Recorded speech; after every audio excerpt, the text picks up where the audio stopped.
Alors, notre invité ce matin, Jean Carbonneau, huissier, il a été également notre producteur ici pendant plus d'1 an. Oui, absolument. Ouais. Bonjour, Michel. Salut, Jean. Ça va bien? Toujours très bien. Bon, Jean, tu viens ici en tant que huissier parce que tu viens nous parler, puis on en a entendu parler un petit peu, mais j'ai vu dans le Journal de Québec cette fin de semaine, il y avait 2 pages qu'on parlait de ce nouveau code de procédure civile. Exactement. Personne ne savait qu'il y avait un nouveau code. On sait que ce code civil-là est entré en vigueur il y a plusieurs années. Là. Ça fait quoi, une vingtaine d'années à peu près? Bien, la dernière modification remonte peut-être à 2004 environ, où il y a eu des changements relativement majeurs.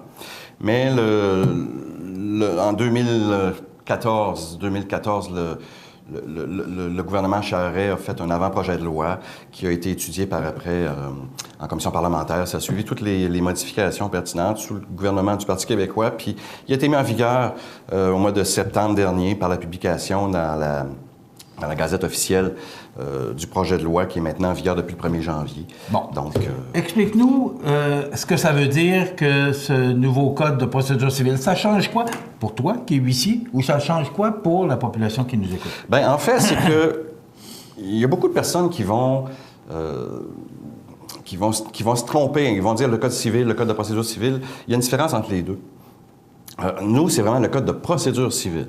Le code civil, lui, va régler les problèmes de nature civile, ça le dit, entre les individus au Québec. Okay? C'est ce qu'on appelle le droit civil. Le code de procédure civile, lui, va régler la façon dont les problèmes vont se régler devant la Cour et les jugements par après. Okay? Donc, c'est vraiment la façon que les procédures vont se dérouler au tribunal, la façon dont les exécutions vont suivre les jugements. C'est tout simplement ça. Bon, parce qu'il y a toujours une procédure à suivre. À partir du moment absolument. où on est en faute dans un état de fait, il y a toujours une procédure à suivre. On la voit, c'est un livre de Luc Chamberlain. Oui. Maintenant, ça change quoi? C'est une version commentée, celui-là.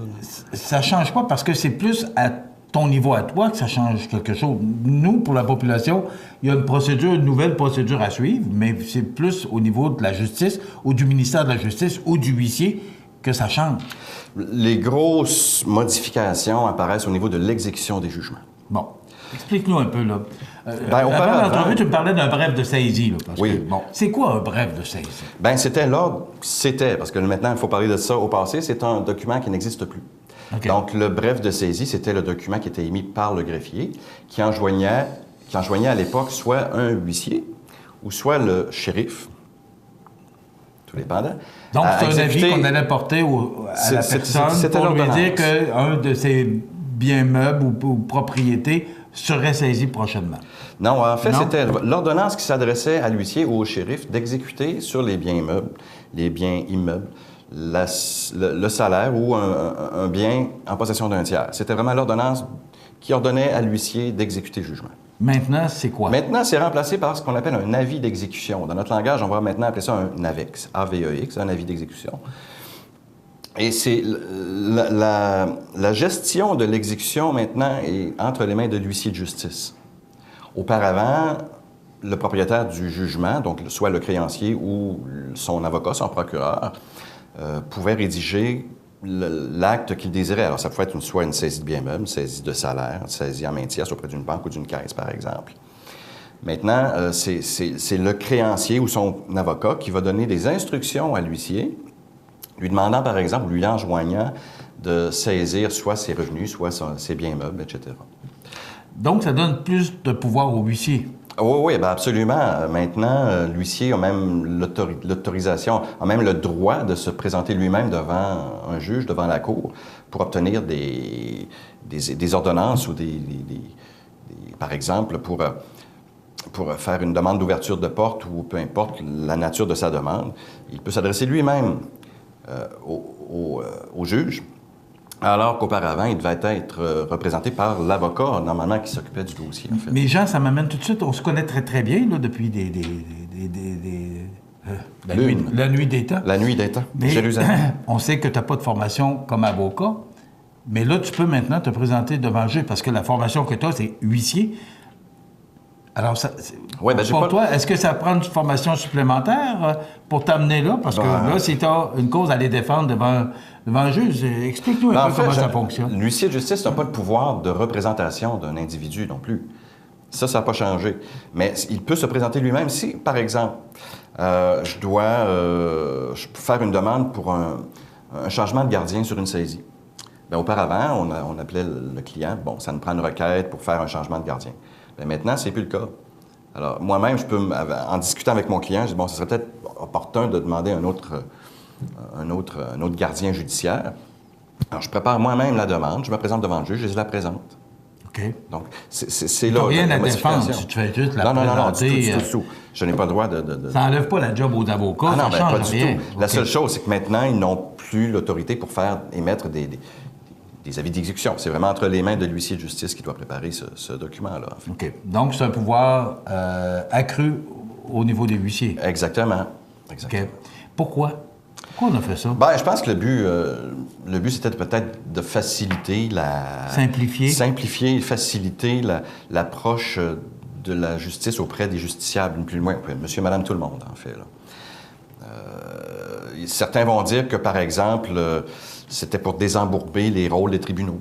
Bon, il y a plein de choses possibles, mais c'est sûr que tous les intervenants du monde judiciaire ont eu leur mot à dire dans la modification au code. Chacun voulait un peu améliorer son sort, ni plus ni moins, ou améliorer son travail, là, si on veut, là, en fait. Là. Bon, tu me disais aussi qu'il y avait des avis dans les journaux, des avis, des brefs de saisie, ils étaient publiés dans les journaux. Oui. Maintenant, ça ne sera plus publié, donc ça va être sur Internet. Oui. Mais là, qui va voir ça?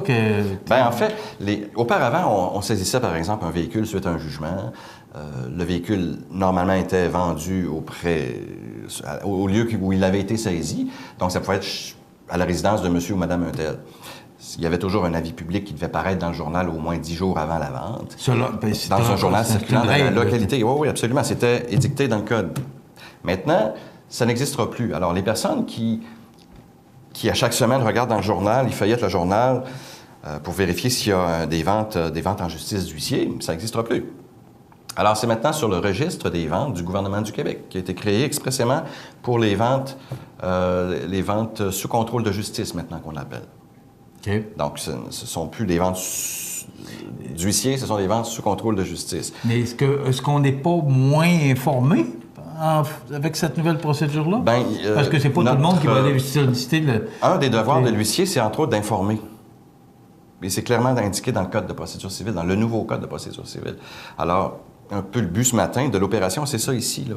C'est vraiment d'informer les gens que le Code de procédure civile, comme on le connaissait, ça n'existe plus depuis le 1er janvier.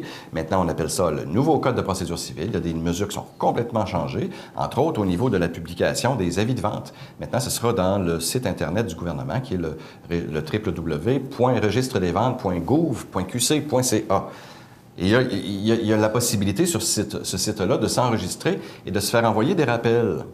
Alors, par exemple, toi, tu es intéressé sur un Buick Regal 1979. Bien, à ce moment-là, Ça fait longtemps que j'en cherche un. Tu t'en cherches un. Oui. Alors, Michel, va sur Internet, va sur le registre des ventes, tu peux te faire programmer des rappels. À Valleyfield, par exemple, un huissier de justice a saisi ce véhicule-là et il l'annonce en vente. Michel, il faut que tu montes à Valleyfield, tu vas avoir un beau véhicule, un beau 79. Okay. Donc, il y a moyen d'être au courant de toutes ces ventes en justice-là. Absolument. En étant membre, est-ce que... Oui, bien, c'est gratuit, en fait, mais il s'agit de s'inscrire pour avoir les rappels nécessairement. Et l'avantage de ça, c'est qu'auparavant, par exemple, ici, à Montmagny, nos publications étaient, règle générale, dans le journal local. Maintenant, c'est all the province. Mais là, il n'y aura plus rien dans les à moins que le créancier ou le débiteur dise, bon, j'aimerais ça que ça soit publié. À ce moment-là, c'est lui qui va défrayer les frais de cet avis supplémentaire. Alors que dans le temps, c'était le ministère de la Justice. Non, avant, c'était dans les frais d'exécution. Ah, OK. C'était toujours ajouté dans les frais d'exécution, mais par contre, maintenant, ça va être aux frais de celui qui le demande.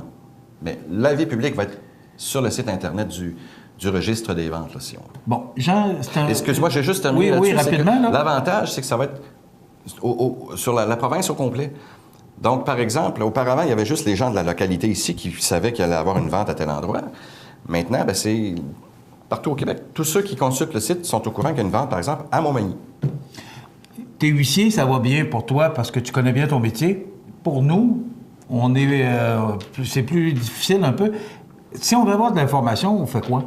Ah, bien, il y a plein de ressources. Socquige sur Internet, Socquige existe. Il y a educaloi.ca, .qc.ca qui existe aussi. Le ministère de la Justice, la Chambre des huissiers de justice. On a tous des ressources. Nous-mêmes, ici, à notre bureau, ici à Montmagny, www.jeancarbonneau.com. On a des ressources également pour s'informer. Au pire, vous appelez votre huissier de justice local et puis il va se faire un plaisir de communiquer avec vous et de vous donner des informations. Ouais. Donc, vous avez besoin d'informations, il peut vous en donner. Il connaît son métier, ça fait combien d'années? Ah, plus de 30 ans maintenant. Merci beaucoup, Jean Carbonneau, d'être venu nous voir. Bien, c'est bien gentil. Donc, c'est à suivre et à faire attention et à ne pas oublier le nouveau code de procédure civile commenté. C'est le livre de Luc Chamberlain, mais si vous avez besoin d'informations, Jean Carbonneau peut vous en donner.